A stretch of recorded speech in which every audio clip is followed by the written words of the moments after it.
Welcome back, comic book fans, and welcome back to the Comic Lira podcast, where we comically and literally review comics. I'm Ryan, also known as Comic Stan. I love comic books, but my co-host loves regular books, so I make him read comic books. And this week, I made him read Animal Pound, allegorical story of politics. We're doing a political episode. We are doing a political episode. After almost no one requested it. After almost no one requested it. Which is just the Comic Lira way, if you think about it. And with me, as always, my aforementioned allegorical co-host, it's Jamie. Hey, what's up? Did you like that adjective? What am I an allegory for?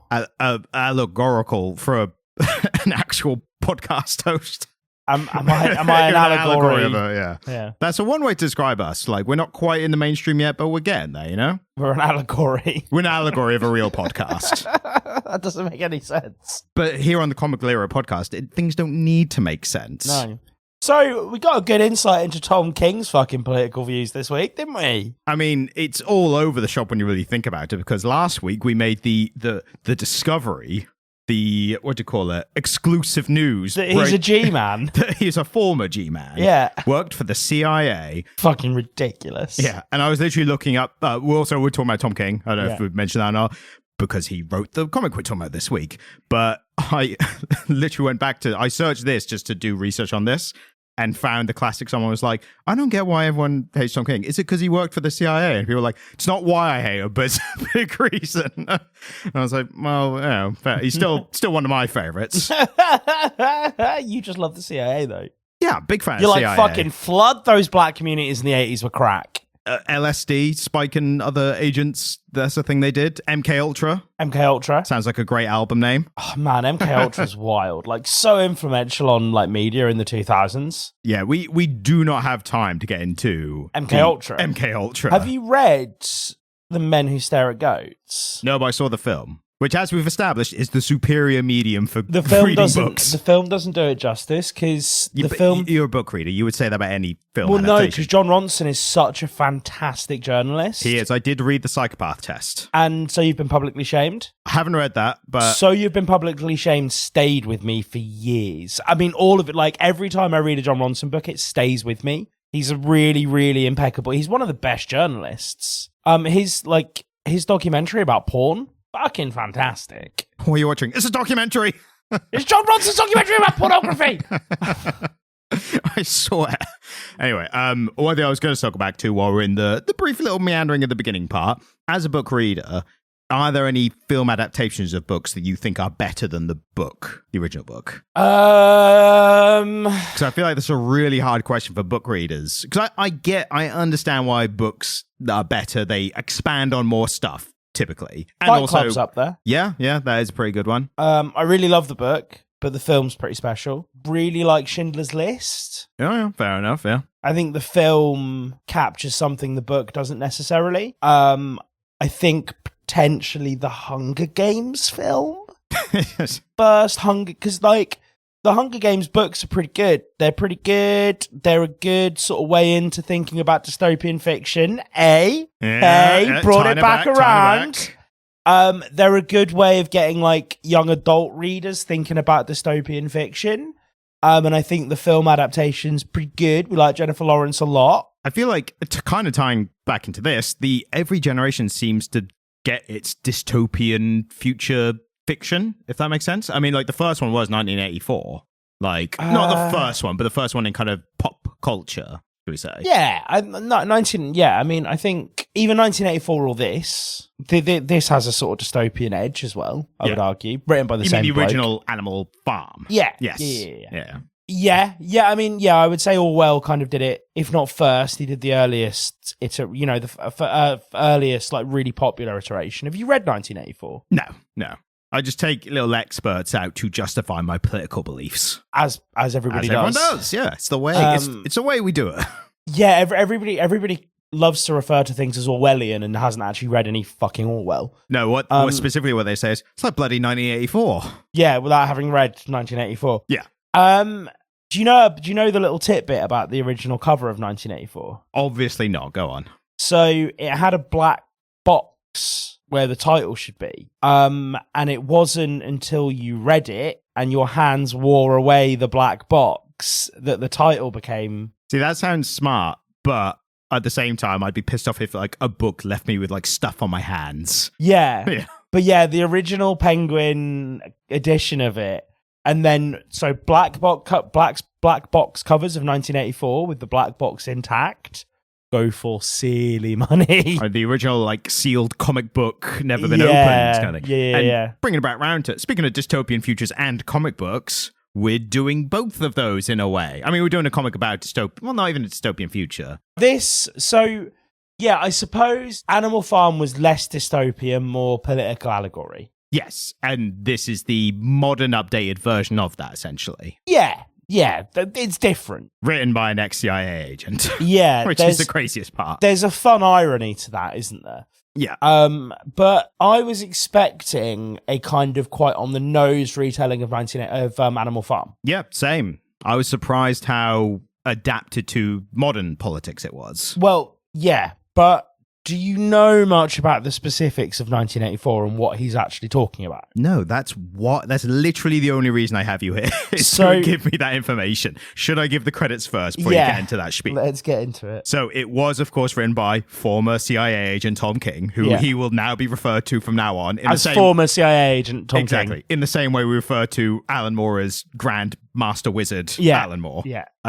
It was illustrated by Pierre Gross and coloured by I'm going to get this right, Tamra Bonvillain. And the reason I'm trying to say it like that is because it's spelt Bonvillain, which sounds very much like Bond Villain, which is a very cool surname. But also, I was trying really hard not to say Bond Villain. Hello, Mr. Bond Villain. It's Ms. Bonvillain.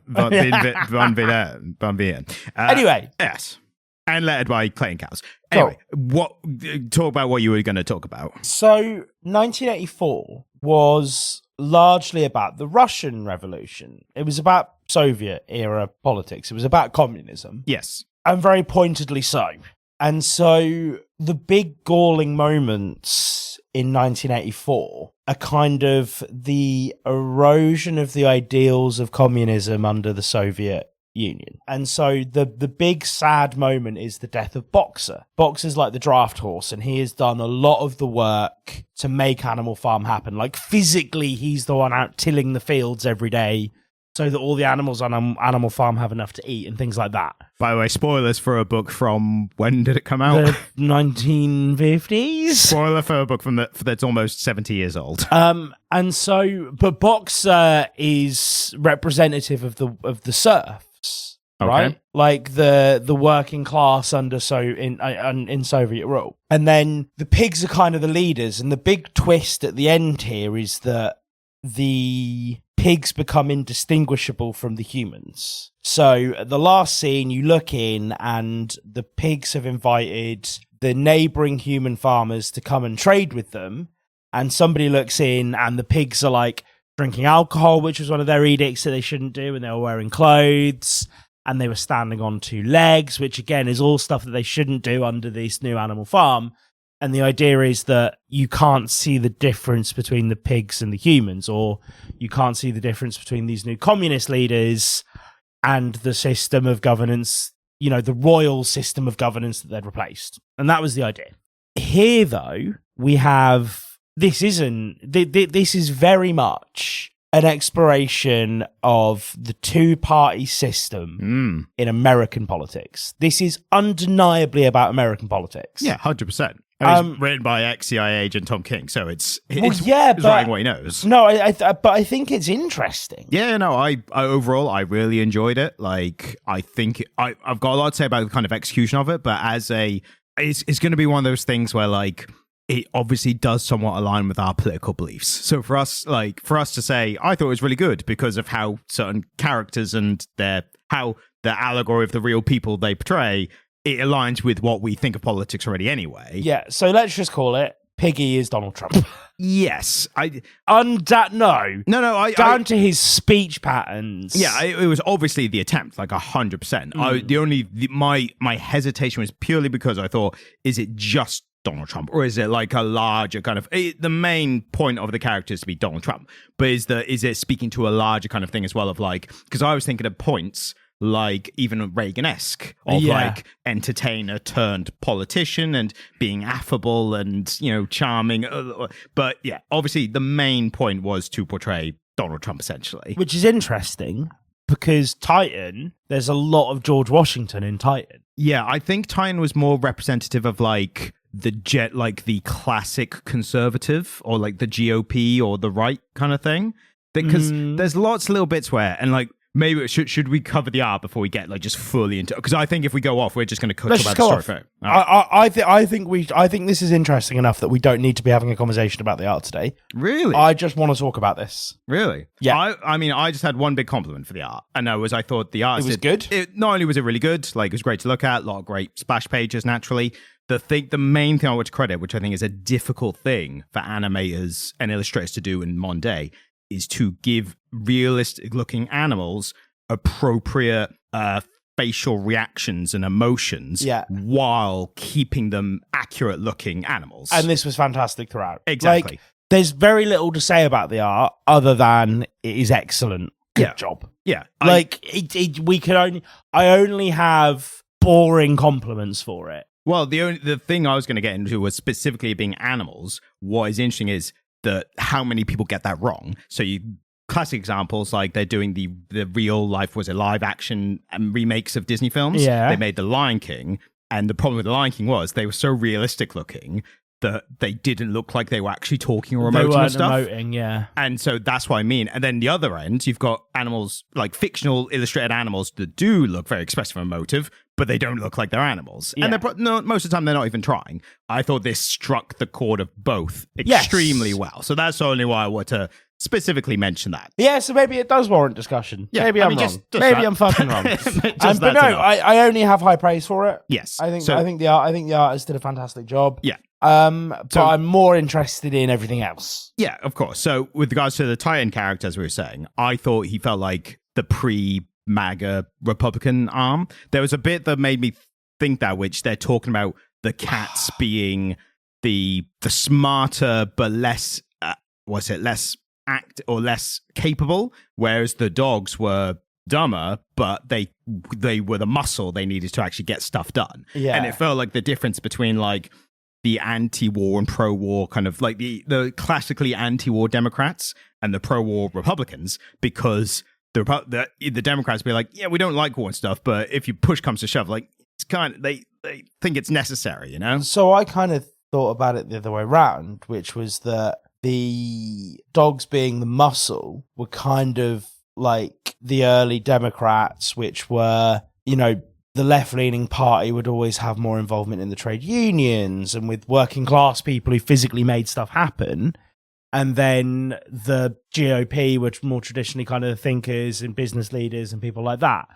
Again, I think what Tom King did really well here is to demonstrate that actually it doesn't matter which party either one was representing, because in a two-party state, they will always come back around to the middle, and you always end up with this kind of middling majority that exists within both of the parties. And actually, it's the extremes we talk about, but they're more similar than we think. And I think that was what was important here. And I think, to a certain degree, it felt to me that it was being left ambiguous as to who the cats and the dogs were meant to represent.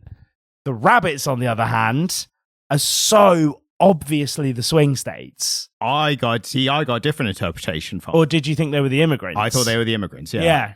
Because specifically there was specific terms used, like they were seeking sanctuary with the cats. And again, in my reading, I thought the cats were more the Democrats. Yeah. Another reason I think that is, I think your interpretation of the Democrats being working class and Republicans being perceived as thinkers or whatever is a more old school perception of them. Nowadays, the Democrats are seen as the social elite or the whatever, and the GOP are people of the working class. Yeah. By the way, it's all bollocks. Like any party claiming to represent the working class, not to get too political on this political episode, I'm just saying, I'm not saying it's in I believe it. I'm just saying like what the perception is of them in one day. Yeah, I know, totally. So when the rabbits were turning out to be the immigrants, where it was like where they were would shift the vote one way. I see how you got to swing states, but it was when they were then seeking sanctuary with the cats, and the cats were like, well, we're taking some, but not too many. I think what is interesting here is that it's left ambiguous enough that they can be used to fulfill both functions. So when they're talking about the parliamentary procedure and the way that voting is weighted, and the idea that the cats and the dogs sort of balance each other out because they have literally gerrymandered the voting system to make it even, and then the rabbits are really what defines it. And in those early elections, that's the way it goes. The dogs all vote for the dog candidate, the cats all vote for the cat candidate, and then you've got these rabbits in the middle who float between them. And in American politics, under the two-party system with the Electoral College and the way that the votes are gerrymandered, that is where the swing states went. And the swing states often weren't as well represented and didn't have their issues as well represented in Congress and Senate because they didn't have the consistency of, we have had the same fucking Republican congressman for 37 years. You know what I mean? Yeah, well, then they're not a swing state at that point, are they? Well, no, but that's what I'm saying. They didn't have that. Yeah. And so they weren't as well represented in Congress and their issues weren't as well represented. And so it took Democratic and Republican leaders to be like, I stand for the people of Iowa with their fucking corn deficiency that they've had this harvest. And so the rabbits fulfilled that function. And then when we get a bit later and they needed to show how immigrants in the late 20th century have been used as a political bargaining tool and also, to be frank, fucking brutalized in the streets. Yeah.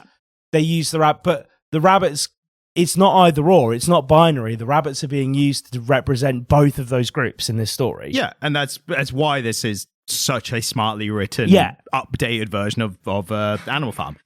Another specific part with the rabbits which was also kind of unintentionally funny or intentionally funny, but also darkly real as well, was when one of the dogs refers to the rabbits like, they're breeding, they're multiplying, like he says like they're breeding like, well, and there's Titan that says that. Yeah. But then that feeds into the whole, was it great replacement theory, where people think Democrats are shipping in immigrants to become voters, even though they're also undocumented, but at the same time stealing jobs. Yeah. But the idea that like the white man's going to be replaced by all these immigrants and all that bollocks.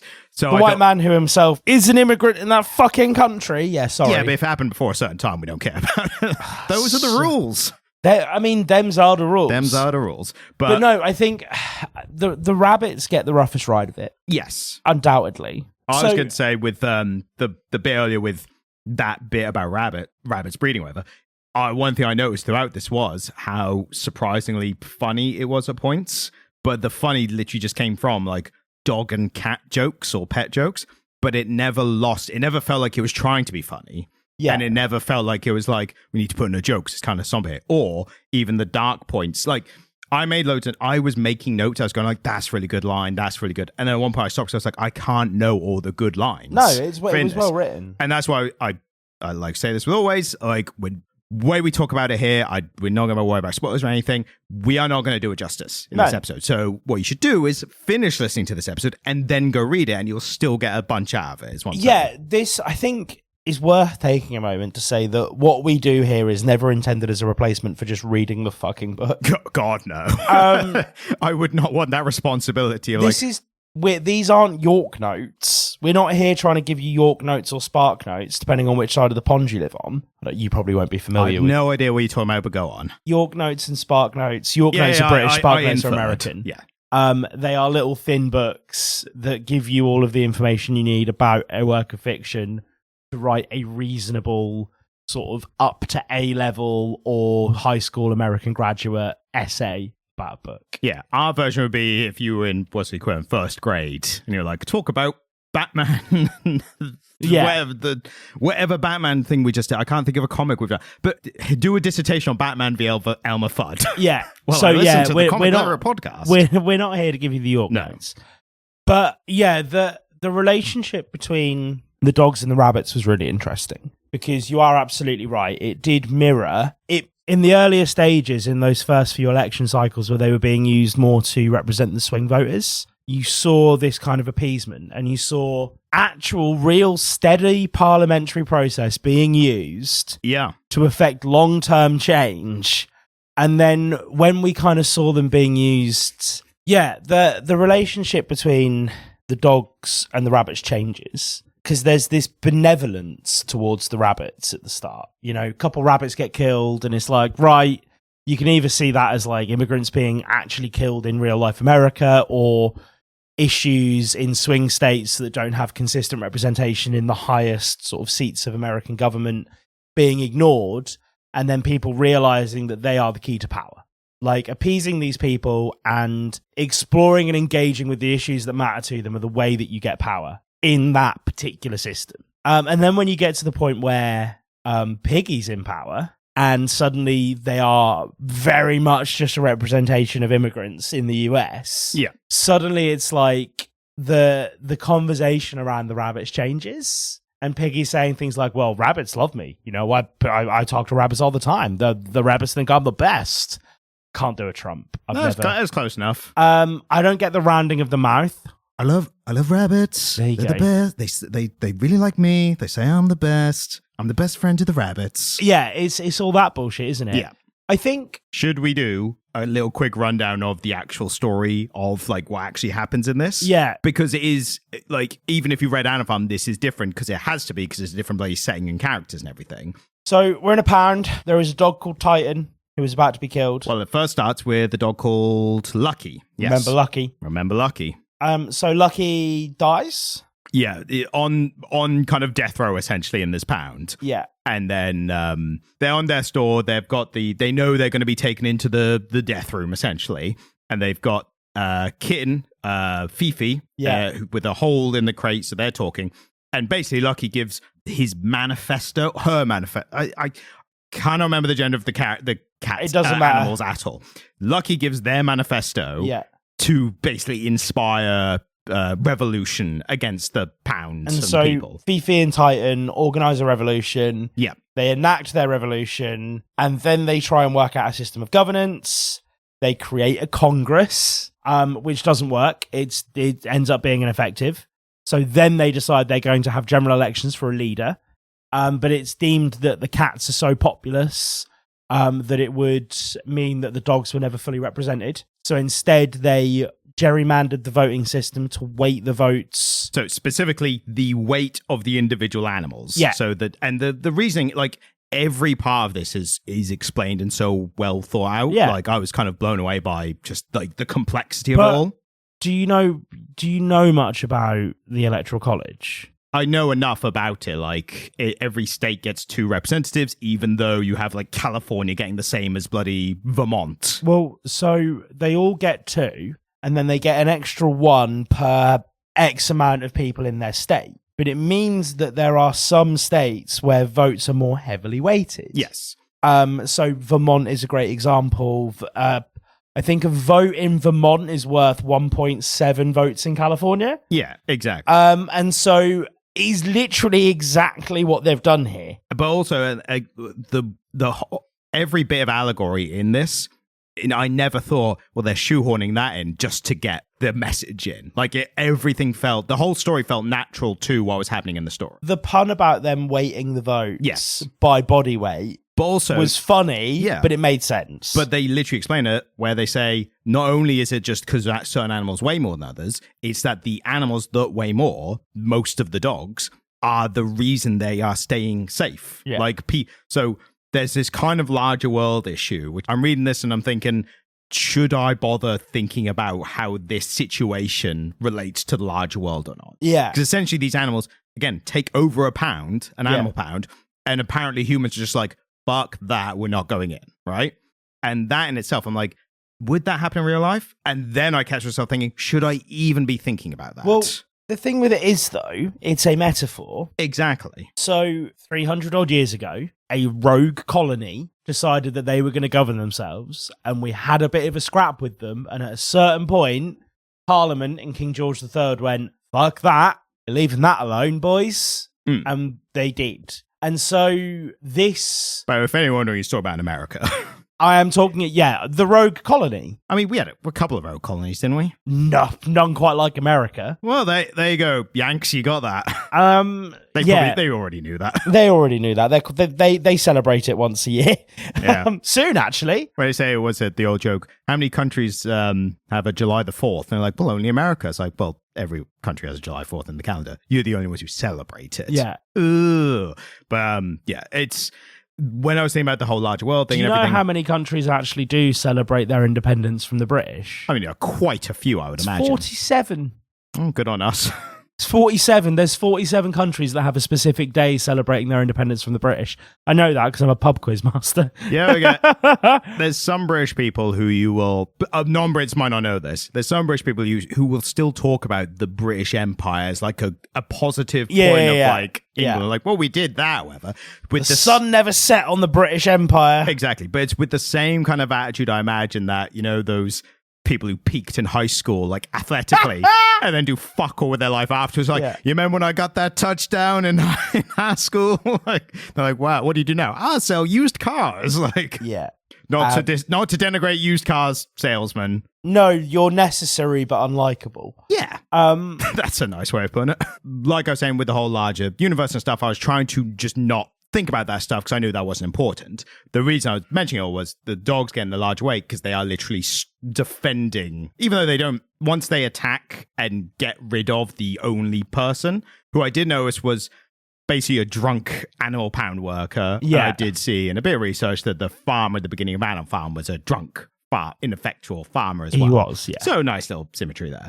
But yeah, so once the dogs get him out, the idea is being as well, the reason humans aren't coming back in is because the biggest dogs, including this Doberman, the Titan, is scaring them off. Yeah. So they are literally worth more, so they deserve more of a vote.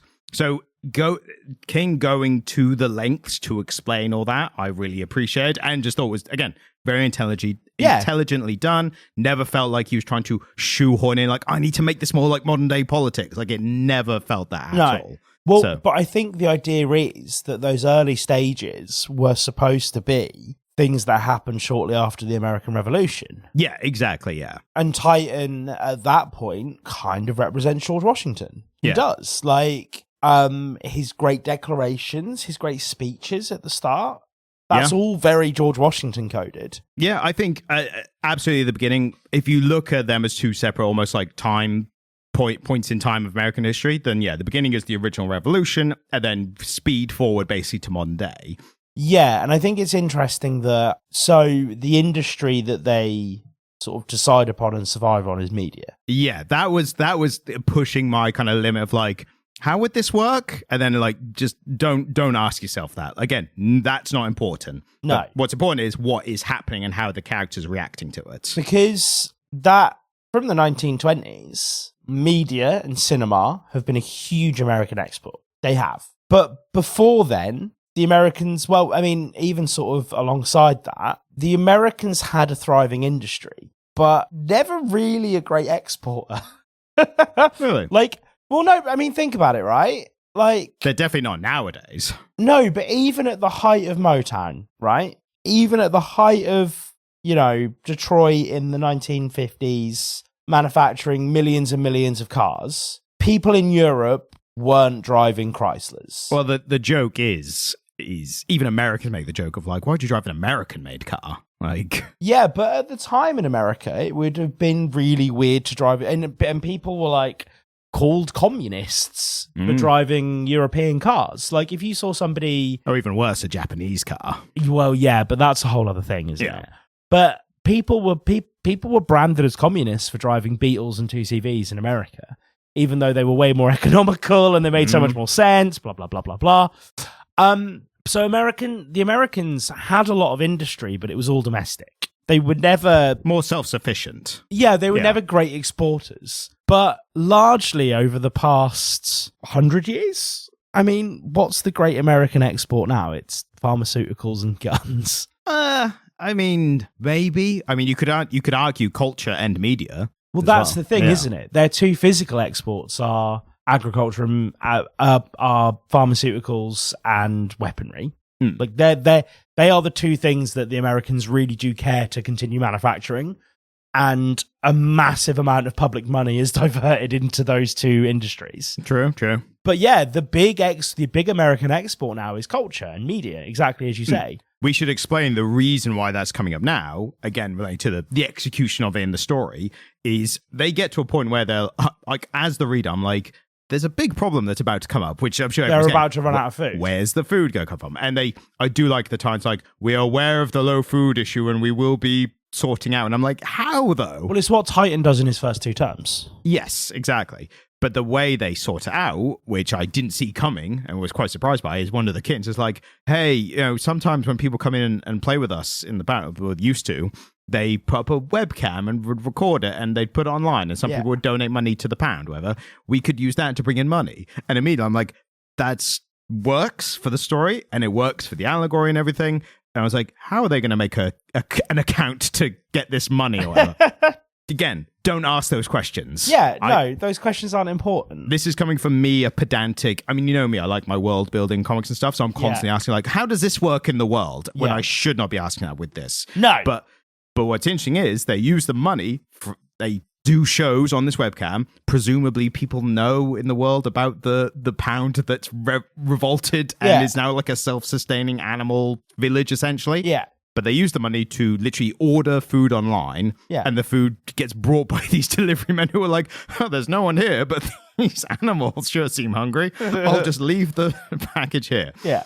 It also kind of collides for me where I was like, you are able to leave. Like the animals can leave. They've opened all the doors. That's the big thing. No more doors. They write it on the wall and everything. And I'm thinking like, well, you can leave. You could go scavenge for food before, again, admittedly, this smarter plan that works within this world. And they do make a point of being like, the reason we don't go out is because we'll be captured by humans and just sent to another pound or whatever. And I'm like, absolutely fair enough. I get that. How long would you have kept to that ideal but with the food running out? Well, I mean, how long would it have been before the dogs started eating the rabbits? And the answer is a couple months, because they do. Exactly, yeah. And then, so we then kind of go through mid-stage capitalism, and we have sort of a run of less effectual leaders. People who are just sort of voted in because they ended up being voted in, who, to a lesser or greater degree, keep things ticking over. Yeah, we get Titan first, 2 terms, and he, very George Washington-esque, voluntarily steps down to not run again, even though everyone's like, you're crazy. Well, that's exactly the exact precedent that was set in American politics by George Washington, exactly, isn't it? That's what I say. The funny way that people refer to it is just like, don't want to do this anymore, and it just left. Yeah. And people were like, George! Oh, he's gone.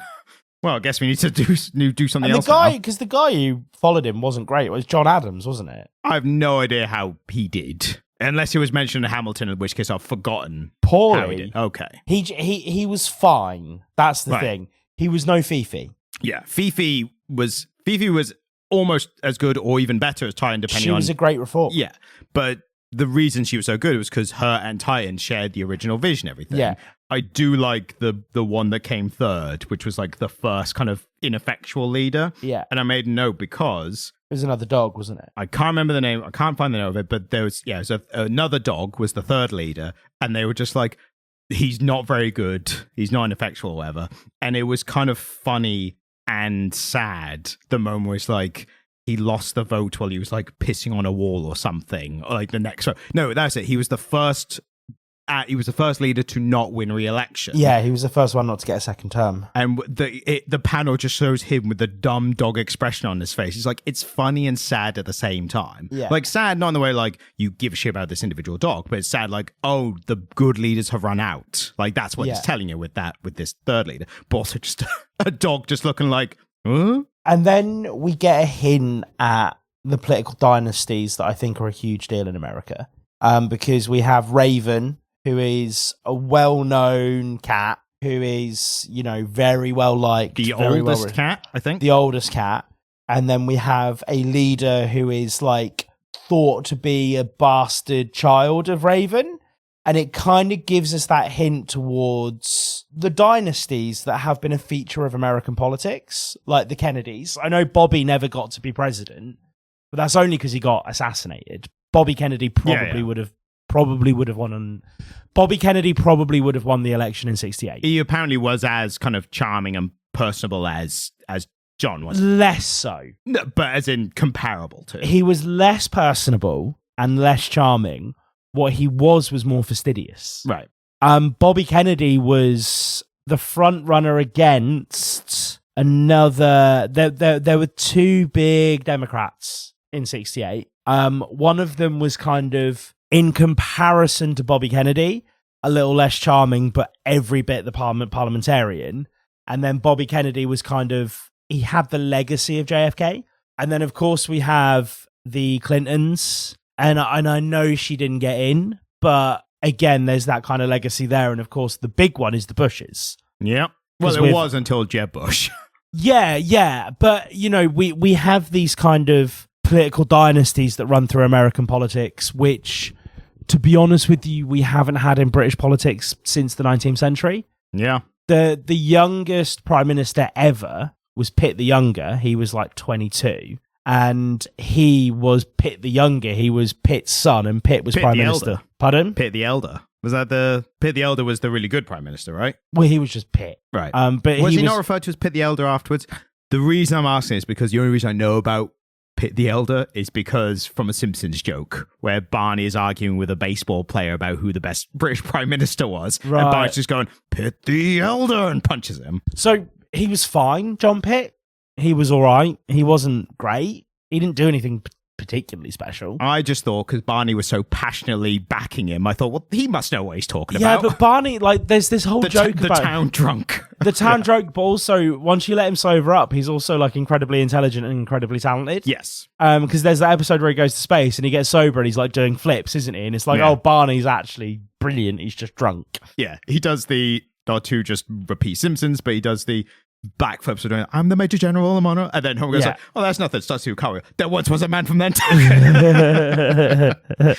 But yeah, so we kind of get that little nod and everything goes back and forth between the cats and the dogs. By the way, do you know how Jeb Bush kind of didn't make it in the primary? One thing, he was up against Trump and Trump just demolished him by throwing the Iraq war back in his face. Funny how things come around.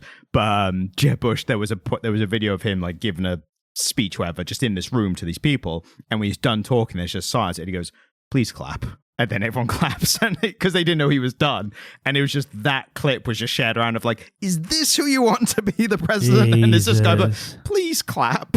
So was he George Bush's younger brother? I think so, yeah. I know nothing about I avoid modern American politics. I watch it like a soap opera. You love it, don't you? Yeah, it's endlessly fascinating. But you don't watch PMQs? No, because it's like, what's going to happen? Like, not to get too political again in the political episode, but Labour are just like Tory light now, aren't they? So it's like, is anything going to really happen? Like, anything interesting? I mean, the conversation that's happening about PIP right now that's being voted on at the moment is like of imperative importance to our country. Yes, but I have no doubt that it's just going to go through. That's the problem. Yeah. Yeah, that's what I'm talking about. Like, whereas Trump's big, beautiful bill, the fact that it's, look at the names alone, right? When you ask me why I look at one or the other, one's what, the PIP payments?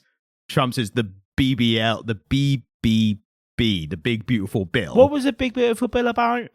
It's so many things, which is the point of why it's bad, is because they're putting so much in to be like, well, why would you vote against this good thing? It's like, because there's like 10 bad things in it as well. Wasn't the big, beautiful bill. Didn't it have a bunch of the tariffs in it as well? Nah, he's just doing the tariffs. Tariffs are completely separate. I thought it'd been stopped.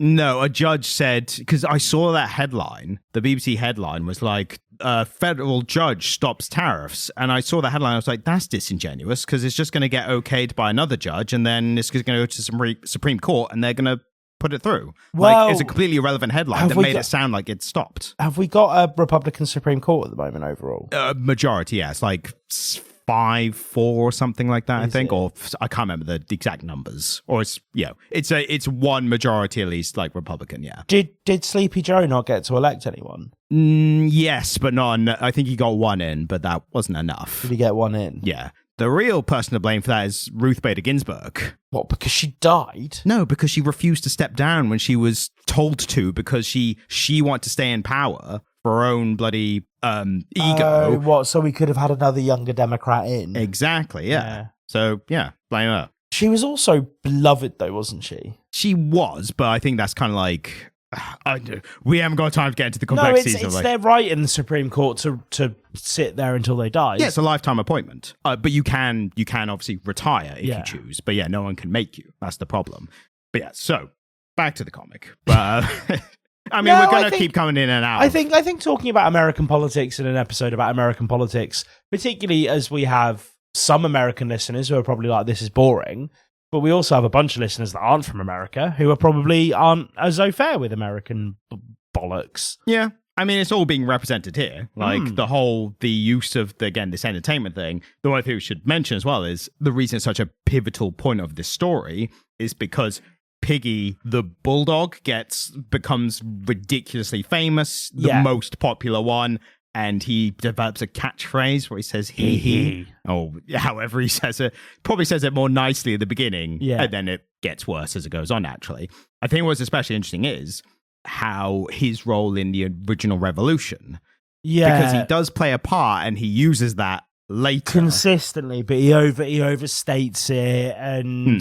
I mean, he fucked up. Oh, no. He had one little part, and that was telling Titan when the key was in the lock. So Titan knew when to bust out. And he fucked up. Yeah. Well, no, he got that part right. Then he was meant to alert Titan when Fifi got the key back out of the lock to then push her up to unlock all the other dogs' cages. And he's just panicking, like, they're going to come and kill us. Like, oh, it's all ruined now. So Fifi has to be the one to shout. And cats aren't known for being that particularly loud. Yeah. Sorry if you're listening and you have a particularly loud cat. So he then later on is like, oh, yeah, I was there. I helped. I was the main blah, blah, blah, whatever. And then for him to then later be using, like, the words of, like, of Lucky and like, co-opting the entire revolutionary message. And also, because he co-ops one of Titan's great speeches. And again, this is a thing that politicians will do, where they will rehash speeches from the past, but take them out of context and use them as the rallying cry for the wrong type of people. Because what we then get is, I think, a very strong allegory for Trump in Lucky, in Piggy, which is, let's be animals again. Yes, that was the moment I was like, this is 100% Donald Trump. Yeah, and again, you say there's elements of Reagan in there, and, there's obvious comparisons to be drawn between Reagan and Trump, right? They're both entertainers who turned to politicians. They've both been... I mean, Reagan was kind of a shitty president. I mean, you could argue, a lot of people would, that Reagan was one of the worst things to happen to American politics, in that he got so much through that was detrimental to... for years and decades afterwards. Yeah. And maybe you could say Trump's doing that right now. Well, yeah, no, I think Trump has had an overall hideous impact on the discourse in America. I don't think he's helped the discourse in the UK, if I'm being entirely fucking honest with you. No, but at least there have been attempts at people to replicate his actual style and political presence and stuff, and it's never worked. No one else can do what Trump does. No, we don't love fascism in the UK. No, I don't even think it comes down to fascism. It's that literally no one can do, not even in America, other politicians. Not only so again, why I'm fascinated by all this, if he, not approves, but, supports, gives their, what's the word? Fucking blanking on words here. Don't know what you're trying endorsement. to say. His endorsement to be when he gives his endorsement to people, that's not worth anything. No. It doesn't do anything for anything. But he himself is still popular. So it's this weird kind of juxtaposition of he's himself is popular, he is MAGA, he is Trump, he is the base and everything now, but he can't extend that to anyone else. But not only that, there are people then, like I said, the other politicians who try to embody his styles and tactics, and it doesn't work for them either. How far are we into his second term now? Less than a year still, I think. God, have we got 3 more years in January. God, have we got 3 more years of it? 3.5 now, yeah. Fuck. And he's already supporting... Oh, God, it's all so bad, isn't it? This is why I don't think about it. Yeah. Because I'm just thinking about Iran and Israel. Yeah, but at the very least, he's going to lose Congress in less than 2 years, in a year and a half. Oh, because of the midterms. Yes, exactly. Yeah, the midterm's going to go horribly for him, especially if he puts through this big, beautiful bill that's going through, because that's historically unpopular as a political bill. It's like 55% disapprove and like 30% approve, which for a bill of any kind, it's like bad. Yeah, and the fact that it's so big and encompassing, you would think it would get more support because it's not a specific issue, but because it's got so many. Basically, it's cuts on social welfare and things like that. God, it makes our quibbles in England seem silly when we're like, the human rights lawyer that is our prime minister isn't quite liberal enough for my tastes. And then you're like, I'm putting through the big, beautiful bill. We're going to murder everyone. And it's like, oh, fuck off. Yeah, basically. And this is in support of tax cuts for the rich. Don't get me wrong. I'm not a Blairite. No. That means nothing to anybody who lives outside the UK, does it? Tony Blair. Let's get into Tony Blair. Tony Blair reformed the Labour Party in the UK, made them more centrist. He knew Labour. It was Mondeo Man. It was kind of the party of the emerging, aspiring middle class.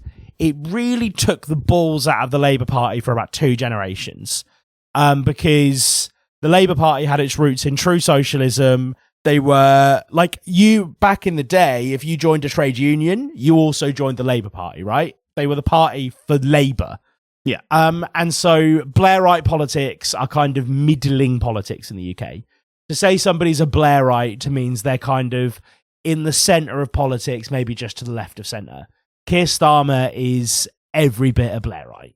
I'd say he's even less left than Blair. Well, yeah, I would argue he is, but for convenience sake, yeah, he's in the same kind of genre. The same people who liked Blair like Starmer. Well, actually, nobody likes Starmer, really. Not now. No, he's probably the least popular Labour Prime Minister we've ever had.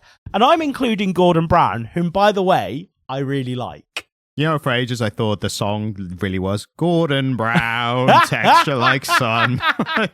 Did you? By the Stranglers? Yeah, I thought the song about Gordon Brown. Fair enough. I mean, yeah, why not? Yeah, but, you know, bad, like, things are bad in the UK. Like, we are in the middle of a cost of living crisis. It's more and more expensive to live. It's becoming harder to be disabled. Like, there's a lot wrong. But then you look over the pond at America and you're like, thank fuck we're not America. But it's all related because, again, not to get too political on the political episode, it's all a response to decades of neoliberalism from the being essentially properly started by Reagan and Thatcher. Yeah. And for decades afterwards, we've had the centrists who are continuing that status quo, and that's what drives people to the populism of Trump on the right and whoever can actually get into power on the left, like the actual far right and left. Do you know Margaret Thatcher in the 90s? Was a child snatcher? Yes. No, she was a milk snatcher. Oh, I just assumed as well. No, Margaret Thatcher, milk snatcher. Right. That's a whole other thing. In the 90s, Margaret Thatcher was asked what she felt her legacy in politics was, and she responded, New Labour. Yeah. Like, she is aware that she changed the political landscape so powerfully that a truly socialist Labour Party could no longer win an election. Yeah, but that's the thing. Now, again, because of decades of neoliberalism leading to all this cost of living and everything like that, we are now closer. We're closer now than since she was in power to like an actual socialist, like, or as close to socialism as you can get these days. Options. I mean, again, loosely connected in New York, the Democrats just elected their primary for the mayoral campaign, and it's a Muslim Democrat socialist. And that would not have happened 10 years ago, no, or maybe even 5. But that's such a push to the extreme right, but also disdain for the center, like left and right center as well. Yeah. And we had Sadiq Khan, who was generally seemed like a really good dude and was fucking loathed. Yeah. I mean, he's still in power, so who knows what he could do after. Is Sadiq Khan still the mayor of London? Yeah. Is he? I think so, yeah. Pretty sure. Again, my finger's not that on the pulse of UK politics, but I'm pretty sure he's still in. Yeah, okay. But it's just funny as well, Trump being like, the Democrats are putting forward a communist. He's a communist. He said himself he's a communist. and this guy is, I think his name's Zandani, I think it is, but it might be his first name. I cannot remember his name right now, but his response to that was like, he's like really good at being a politician, and he actually stands for good stuff as well. He was like, no, Trump's got confused. See, I'm a democratic socialist, and I take that name specifically from Martin Luther King, who said, call it democracy, call it democratic socialism. It's what we need to, help people. Like, quoted Martin Luther King in his response to Trump. And I was like, yeah. And then immediately it's like, because families need, like actual shelter, and we need to reduce the cost of living. We need to, make food cheaper and stuff. And I'm like, you really know what you're doing. You're really good at this. It's a shame he wasn't born in the US, because he can never run for president. But I mean, if New York stuff still. Where was he born? I can't remember off the top of my head. I just remember that because I was thinking like, I wonder if he could be a presidential runner in the future. I was like, I found out, no, he can't. I think the relationship between Islam and politics in America is fascinating. Because so many of those black political dissidents in sort of mid to late 20th century in America were Muslim, right? Yeah. And so much advance. They were at the forefront of so many advances in civil rights, but also, in trying to close the wealth gap in America, I suppose, and just really advocating for people who were being subjugated in America. And so many Americans don't realize that so many of the rights they had are largely thanks to Muslim political dissidents, given the rhetoric in America about Islam today. Well, a lot of the rhetoric now is specifically from 9/11 and 2001 war in Iraq, everything. So it's changed, like things have happened since then. Whereas people don't, recognize the relationship between like Islam and the Black Panthers. No. But what's interesting you say that, because that comes to, again, I made so many notes that I'm like not going to get through at all. I'm not even going to try. But one of the best ones, or again, the relationships between this story, we are talking about the comic again, the story and the larger political climate just in general, without being specific allegories. And just the reference to the rabbits, as you were saying earlier, this is a quote, the rabbits acknowledged that life had improved under Fifi, but felt it had not improved nearly enough. Yeah. And that just goes to, again, these groups in the middle who determine the vote, even small groups who determine the swing vote. They're like, well, this is good, but I think we could get better. And that becomes the road down to like, oh no, everything's worse now. Yeah. And you can't tell people like, you should be happy with what you've got, because people are like, well, no, we could vote someone to get better, like in our opinion. I think one of the things that we often forget about politics is that what we're actually voting for are administrators. We are voting public servants. Yeah, but at the core, what they're doing is admin work. It's very important admin, but it is admin. Yeah.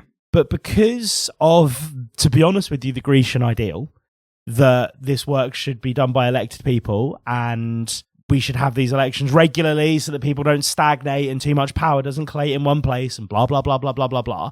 We've ended up with a political system whereby just doing the admin isn't enough so that you will be allowed to continue to do the admin even if you're doing it well. And we end up with these two-party systems which allow like oligarchs to gain power. And I think that's ultimately what happens at the end of the story, is that Piggy ignores the two-term precedent. Yeah, that was interesting. Serving. That was interesting because on the one hand, that was a very specific reference to Trump considering a third term. Yeah. Which also, like, he has boldly said that, but I also think it's bollocks. I think it's one of those, like, I'm going to say something outrageous to distract people from the real shit that's going on. Do you not think I fully think he's going to try for it? I don't think he cares. I think he's got everything he wants now. Like, the only reason he needed to get elected this time was to escape potential charges and imprisonment. Yeah, that's the reason. Like, and obviously, and to to correct the fraudulent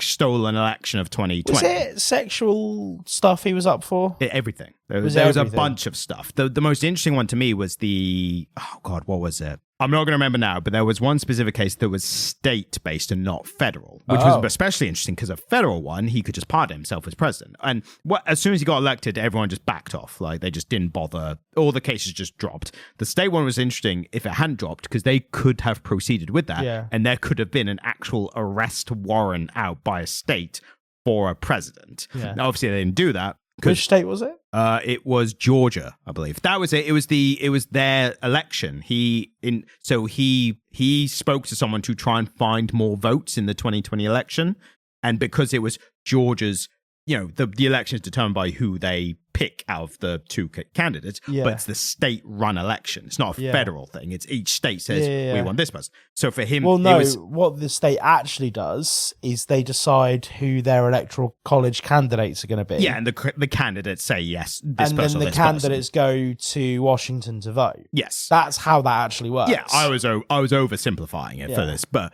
all it means is when Trump called someone in Georgia and said, I need you to find extra votes, that was him interfering with their state election. So that's why it was a state case. In 2020, he didn't win, did he? No, no, he did not. Famously. He famously got absolutely smashed by Sleepy Joe. Yes, exactly. He wasn't Sleepy Joe. I mean, Trump called him Sleepy Joe at that point. Really became Sleepy Joe later into his term. No, I mean, I think when we talk about Joe Biden, we should use his original nickname, which is Amtrak Joe.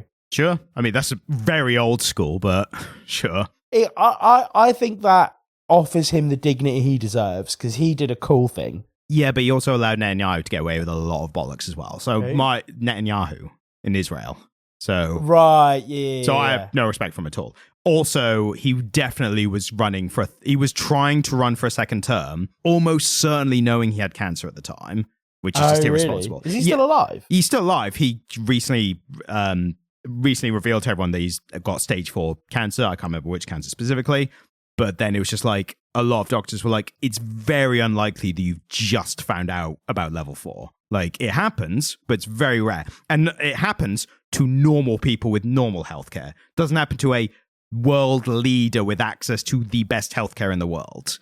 That's why. So that's why it doesn't happen to the fucking president. Exactly. So that's why it's almost certain that he knew and still tried to run again, just for his own ego. And then apparently when Kamala ran, Kamala was meant to actually like have not anti-Biden, but at least like distance herself from him and everything he stood for because he was deeply unpopular. But she endorsed it. He endorsed her, didn't he? He endorsed her because she was vice president. But the problem was Biden reportedly, and again, very credible reporting, contacted her to say, yeah, don't say shit about me or my policies. So it was kind of leaving her like, well, what the fuck do I do? Like, I was your vice president. You're deeply unpopular. If I don't go against, and I don't think Kamala even said any of this, but the reason was that she couldn't attack his low popular presidency. So I didn't follow that election. I've only ever followed one presidential election, and it was 2016. Right. Because it was chaos. It's still chaos. But the only reason I followed the 2016 election is because everyone quite liked Obama,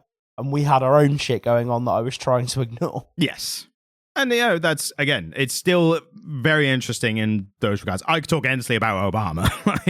There's a lot of stuff to talk about as well. The main point being the comic book, as we keep coming back to. Sorry. I thought, no, I mean, again, in fairness, it's all politics. I tried to talk about the comic book and you stopped me.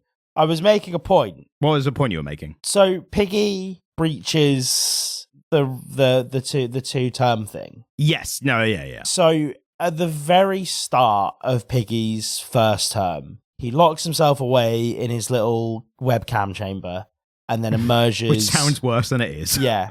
Then emerges to kill a rabbit. Yeah. And he walks out. Everyone's like, oh, what's he going to do? And I thought that was I thought there was a really strong correlation between that. And you remember the start of Trump's first term when he said he didn't want to work at the White House and he was just at Trump Tower taking calls from fucking whoever would call Mar-a-Lago, his resort. But he wasn't in the White House. He was out somewhere else.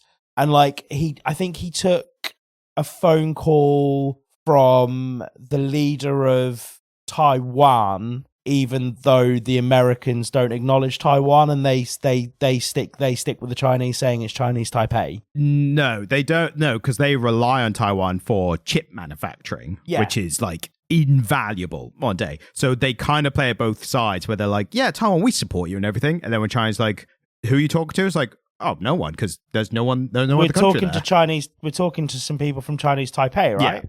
Yeah. But I'm pretty sure he took a call from some high up guys in Taiwan that he should not have been speaking to for reasons. Right.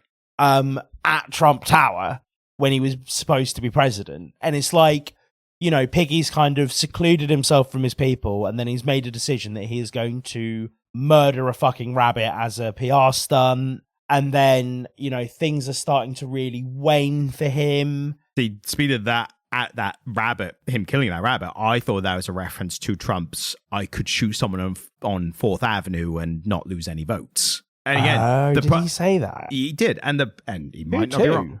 To the press.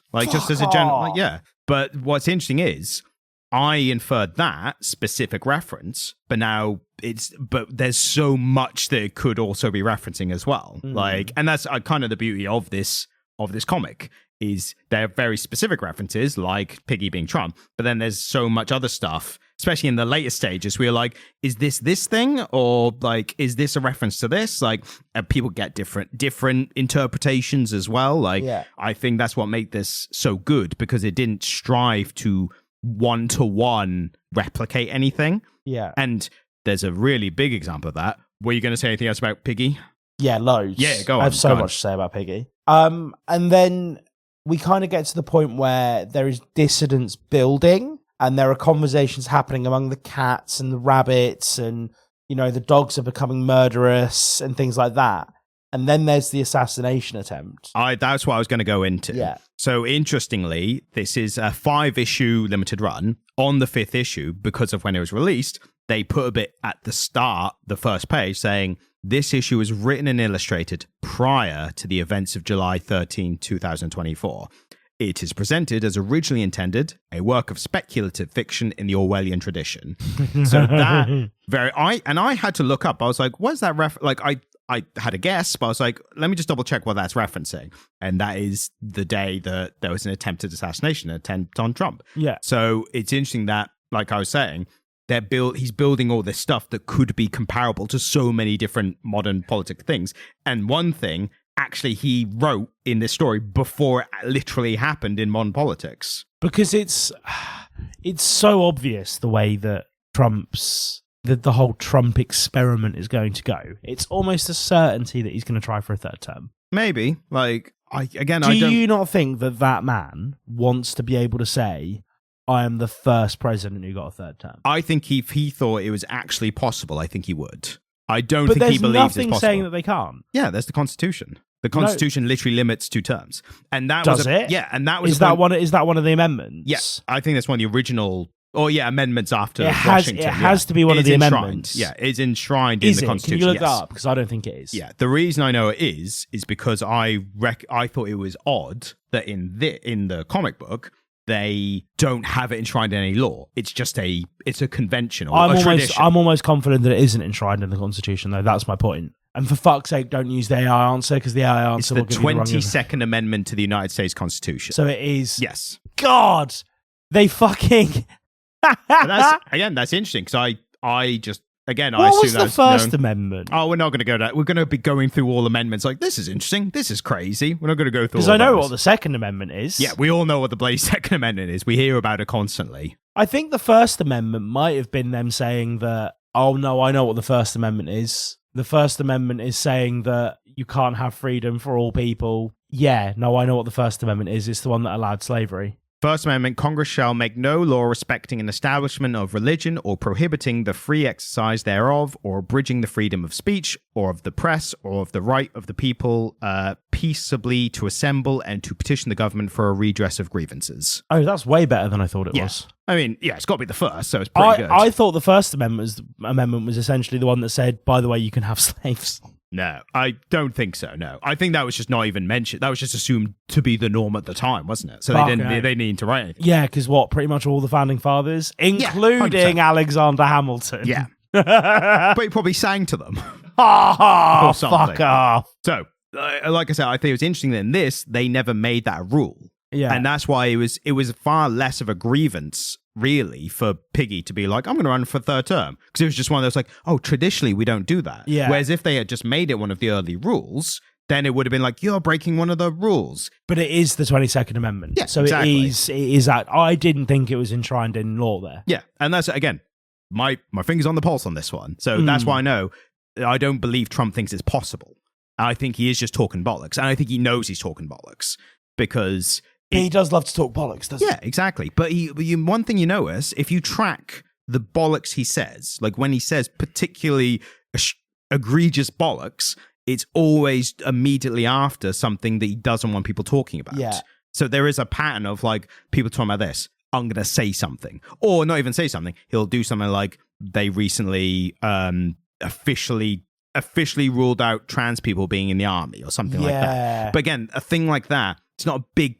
Trump doesn't give a shit. He doesn't care about that stuff. But he knows the things he can do. Like, oh, this will energize the base. It'll piss off the opposition. And people will be talking about this. Secretly, this economic bill is going. This tax cuts for the rich is going through, whatever. So that's how he operates. Is the big, beautiful bill got a bunch of tax cuts in it? No, he'd done the tax cuts already. That's passed as the first bill. The big, beautiful bill is to cut welfare and social programs to justify the tax cuts for the rich. Wow. And this is someone who ran on like reducing the deficit. It's how he's paying for it. Yeah, and what's interesting is there are some Republicans who are what they call deficit hawks, the ones who are like their main thing is reducing the deficit. They are those kind of Republicans, right? Well, fiscal conservatism is the byword of republicanism. Exactly, and they're more the kind of libertarian arm of that belief. But what's interesting is you used to identify as a libertarian. No, maybe socially liberal, maybe not full on. You and I had conversations like in high school. Yeah, man. we probably had conversations about it. I don't think I ever. Maybe when I first heard like the base concept of like you don't think the government should have so many rules. Like, yeah, that sounds awesome. Like, and then you read into it like, oh no, I do like using roads and doctors and stuff like that. I really like public amenities. Exactly, yeah. Maybe this isn't for me. But what's interesting is there are a couple of Republican senators who are those deficit hawks who are rebelling against Trump because they are standing by that bollocks. I don't agree with deficit hawkery or any of that bollocks because I think it's used to justify social cuts and welfare cuts and stuff. But I respect that they're going against the big MAGA, base also, to stand up for what they believe in. The American debt ceiling is hilarious. Yeah, they're the only country that has one. Yeah, and so for anyone who doesn't know, the debt ceiling in America, God, we've had a lot of tangents. Yeah. The debt ceiling in America is an arbitrary number that is set by Congress for how much debt the Americans can be in. Yeah. The American treasury. How much they can borrow against GDP, I think. Yeah. Plot twist, all governments are in debt. Yes. They're all up to their arsehole in debt for some reason that I've never fully understood. Anyway, every once in a while, America will start, like the president will start creeping up to the debt ceiling through no fault of their own, because it is just the way that system is It was on run. the calendar. Yeah, right? Like and then everyone goes, oh, bollocks, the debt ceiling. Yeah, and then everyone goes, oh, fuck the debt ceiling. And then Congress get to hold the president to ransom for a few weeks. The president gets a ragging in the fucking media because they've allowed the American debt to get up to the debt ceiling. Both of these figures are fucking arbitrary because who is going to go to the American treasury and start asking for their loans back? Nobody. I mean, you say that, but they do them in treasury bonds. Yeah. And they noticed something was wrong recently because normally when the stock market's not doing well, people buy treasury bonds. Yeah. And then when the stock market's doing well, they sell their bonds and invest back in the stock market. They had a bad point very recently where the stock market and the treasury bonds were doing bad. And they was like, this is really bad. This is really bad. People don't have faith in the stock market or the US government. There's no good place for Americans to put their money. Well, not in America. No. Which is the problem, isn't it? Yeah. But then, inevitably, the president who sits in Congress has to go to Congress and be like, it's not in any of our interest for the government to grind to a fucking halt. Yeah, shut down. Over this debt ceiling. So can you please raise the debt ceiling? And at the last minute, they inevitably always raise the debt ceiling. They've never failed to do it. And it's like, again, it's just drama built into the American political system. But you know what actually happens in those moments is that a smaller minority who wield some power, because they have to agree on a bill to raise debt, they get what they want because they're like, we'll support you in this if... But you need to give us this. Exactly. So and that's what happens every time. It's they think, oh, we think we've got a majority. Like even right now, the big beautiful bill passed the House by one vote. It's being voted on in the Senate, still has to go back to the House for reconciliation where they change it and add different stuff. But what's interesting is you have like a bill like that and everyone, like we've got one margin in the House, so we need everyone to vote on it. And that's when you get some plucky, senator or congressman or whatever from someone who's like, well, maybe I'll vote for it. Maybe if it happens. It's more interesting now because Republicans are far less likely to go against the MAGA or Trump, essentially. Yeah. But when they do, then it's like very interesting. I think they've got like a 2 or 3 margin, but those, like I mentioned earlier, those deficit hawks earlier aren't voting on it or refusing to vote for it. So they've got like a 1 margin. It's like, we can't lose anyone else. And how tempting it would be to be one of those Republican senators like, I think I've always wanted something, and maybe this is my time to get it. But then you also risk like Trump calling you an arsehole or giving you a shit nickname and you losing your seat. Yeah. So it's a big gamble right now, like whether you go for that or not. It's fun because in the British system, we have way more verbal jousting. Oh, yeah. But it's all in the house. They keep that shit to themselves.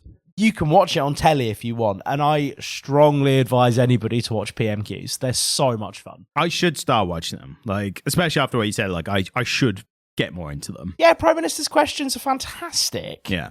Order!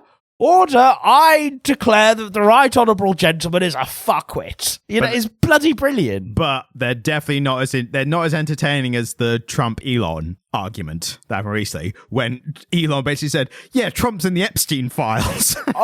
Is he though? He must be. We don't know because they haven't released him, even though he said he would. Why does Elon have the Epstein files? No, he doesn't have. He claims to have seen them. I mean, he was big in the government for his role in Doge or whatever. Like, he was the guy who was cutting again, a lot of social programs and welfare cuts and everything. Yeah, he was like a czar, wasn't he? Basically, yeah, like a government-appointed consultant, basically. Ridiculous. Yeah, so he didn't have to be voted on by Congress. But yeah, he was like, Trump's in the... By the way, because they were having a spat about, again... Over Twitter. Yeah, but they were originally having a spat about the big, beautiful bill. And again, why it's so important, why it matters, how all these entertaining things that come off of it. There has a lot of cuts to solar and wind and stuff, as well as electric vehicles. And Elon cares about that. Exactly. So then he went fucking scorched earth and was like, yeah, Trump's in the Epstein files. And everyone was just like, either you knew it and supported him knowing that he was, or you've just lied about it. Yeah. So like, and we can't trust you on anything. So which is it? And he realized he'd backed himself into a corner. It's like, actually. And then he kind of groveled to Trump once he realized he wasn't as popular as he thought he was, especially compared to the MAGA support thing. Yeah. Yeah. Anyway, what did you think of Piggy getting especially famous on the webcam stuff because of a sharp itch in his anus? Yeah. Yeah, well, it started with the kittens, but yeah.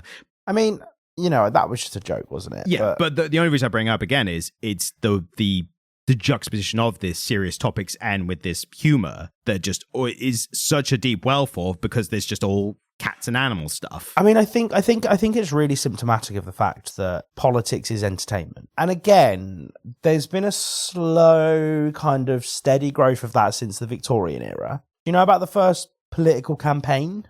Do we have time? Yeah, it was Gladstone versus Disraeli. Okay. In Britain. Right. Disraeli was the first Jewish prime minister, probably the only Jewish prime minister. Oh. And he was the first person who gave... He started the path towards universal suffrage. So he didn't give votes to women or, normal working people or anything, but he gave votes to anyone who owned property, which was a huge fucking deal in 1858. And they had a campaign where Gladstone went on the train around the country. He was like, with these bloody poor people. Yeah, exactly. And he's just like us. But he would get off at every train station and speak. Yeah. And it was the first proper political campaign. Ever since that, there has been an upping of the ante in political campaigns. That Zandani guy in New York, he walked the entire island of New York. Yeah. In a heat wave. Yeah. And people just came out and were like, oh my God, it's you and stuff. Yeah, no, people love, the whole, kissing babies and shaking hands thing has been a hugely prevalent part of American politics. Yeah. To the extent that, they do 4-year election cycles, they spend the last 2 years of that campaigning. Yeah, oh yeah, 100%. So the American president spends at least half the time they're in office campaigning. Yes, but to be fair... That's insane! To be fair, and devil's advocate for the American political system... No, there is no argument for that. There is no valid argument for that. Every president who's seeking re-election has a natural bump because they are the existing president. Because the incumbent, they get an added boost. Basically, to not win re-election, which again comes back to the thing, what we're saying, that first dog who didn't win re-election...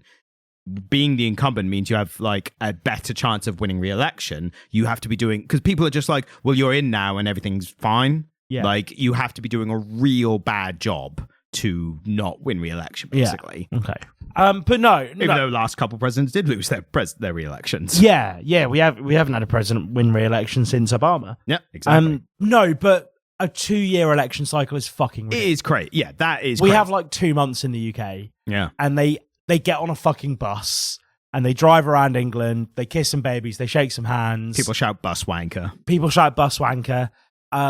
Ed Miliband once did an interview with Russell Brand. That's aged like fine milk, isn't it? I tell you, one of my favourite bits of British politics, remember he ate the bacon bap and he ate it weirdly and people were like, well, he can't be Prime Minister. Yeah, because he doesn't know how to eat a bacon sandwich. The American version of that is this like couple decades ago, they had a guy who couldn't spell potato or something, or he misspelled potato, and everyone's like, whoa, you cannot be president. The bar was higher then, is what I'm saying. I think, because there were 2 Milibands, weren't there? There was David and Ed. I think they probably should have gone with David. He was a bit more charismatic. Yeah, he just looked better as well. Like, he looked like a more normal person. Ed Miliband had a funny face and a speech impediment, but he was also...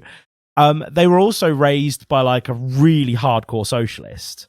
Well, I would like to see... Well, it would have been good if he got in and carried those policies out then. Not to give away my political leanings. Yeah, because he lost to David Cameron, didn't he? Yes, yeah. So, getting towards the end of the comic, as much as we have or haven't spoken about it, if you did tune in to hear us talk about the comic a lot, sorry, but also it's one of those ones that's hard to talk about without talking about what it's referencing. Yeah. So, it's a difficult one. All I'll say is, should we basically surmise the comic? Yeah, I mean, it's... The comic is an allegory for the way that the two-party state is vulnerable. And it's an allegory for the ways in which the American experiment has at times failed the people who live there. Yeah. You could also say it's kind of a critique of democracy in general, which, and I'm not saying that it's like, and there's the old, was it Churchill thing?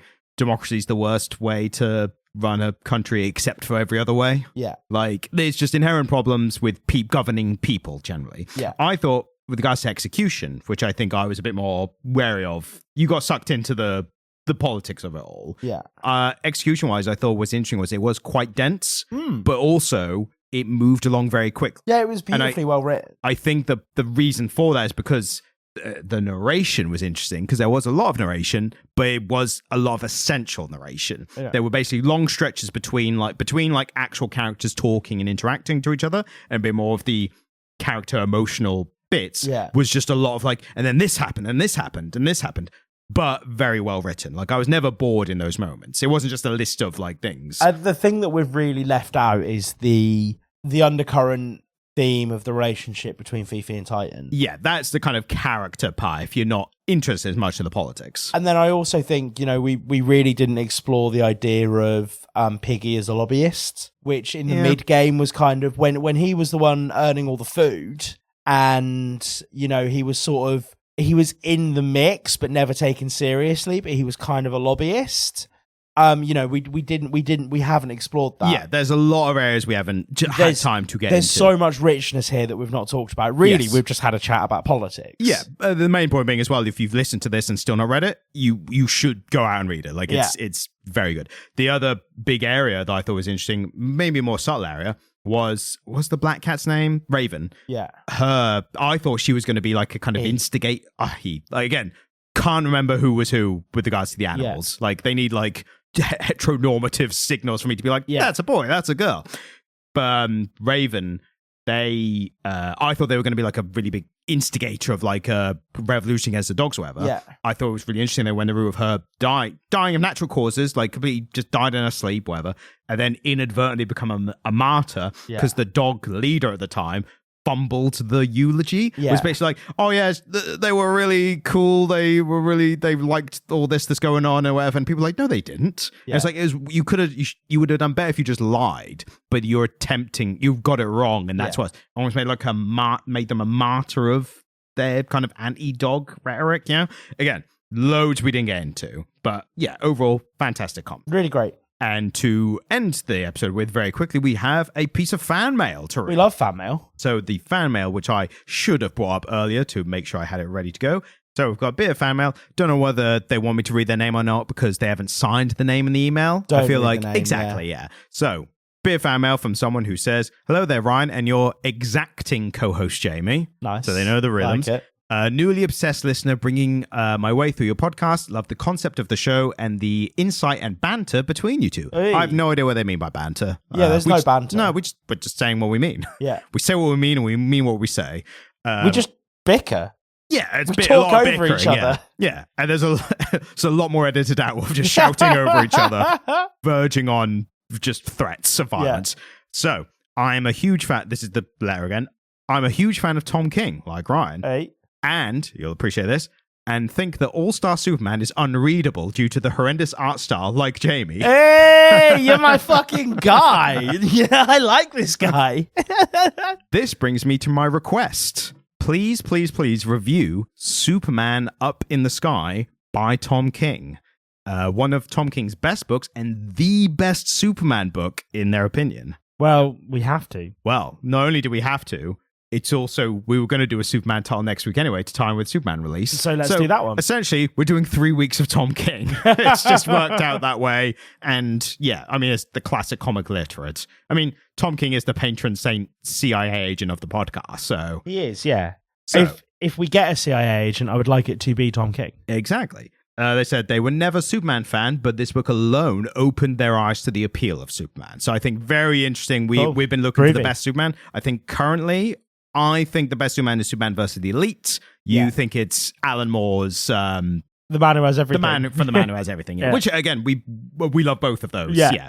So, would love to hear how Jamie feels about all the superhero shenanigans and where Ryan would rank it against other Superman books and against other Tom King books. So, not only we've got to do a request, we've got to give specific opinions. Those are kind words. Thank you very much. Thanks for your time and keep up the bullshit. The most important part I missed is the title of the email. I should have said this at the start. The title of the star is censored in the classic comic book way. Hello, you cunts. So I really should have started on that.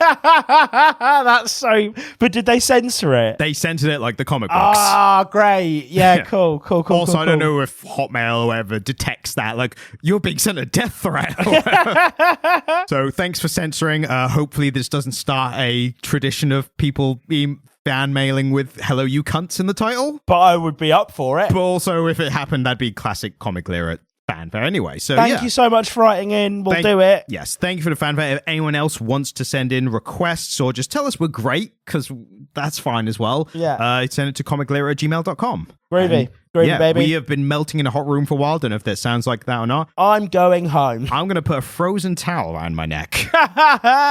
He got the towel out, guys. It exists. It exists. All right, tell him bye. I'll play the recording. Cheers, guys. Peace. Love you. And thanks for listening. If you enjoyed this episode, then please subscribe to get notified of our future episodes as well. And if you're feeling particularly generous, then please leave a 5-star review on whatever podcast app you're using. If you'd like to get in contact with us, then send an email to comicliterate@gmail.com. You can also watch videos by me on the Comic Stand YouTube page, which is linked in the description. Thank you, goodbye.